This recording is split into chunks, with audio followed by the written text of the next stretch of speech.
Aunty पटकन चल, काकाच्या blanket मध्ये लाईट लागली. काय चाललंय तुमचं? काय ते पैसे कट झाले ते बँकवाल्यांशी बोलतोय. ब्लँकेट मधून? इथं आम्हाला बाहेर नेटवर्क नाही आणि तुम्हाला बरं इथं ब्लँकेट मध्ये रेंज आली.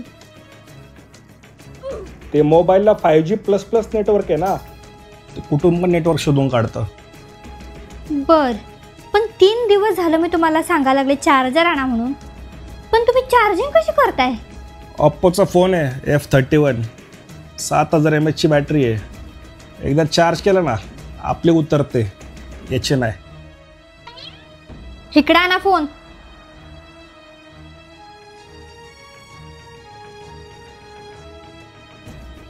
पण हा हेडफोन कशाला जोडलाय ह्याला? कशाला म्हणजे त्या मोबाईलने हेडफोन चार्ज होतोय, आपण या मोबाईलने दुसरा मोबाईल पण चार्ज करू शकतो. रिव्हर्स चार्जिंग म्हणतात. एवढे ॲप प्ले स्टोअरवर काय शिल्लक ठेवले काय नाही तर ते पण घेऊन टाका.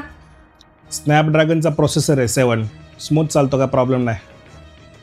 अजून काय आहे का शिल्लक? अजून IP69, 360 degree armour body, 50 megapixel camera आणि पाण्यात पण फोटो काढतोय.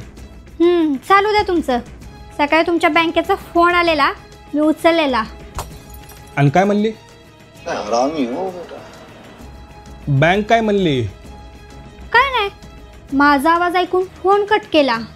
हां, KYC केलंय ना, फक्त कॉन्फिडेन्शियल कस्टमर सोबत बोलतात. तुम्ही फक्त घरी या, तुमचा कसा OTP सुचवते बघा. म्युझिक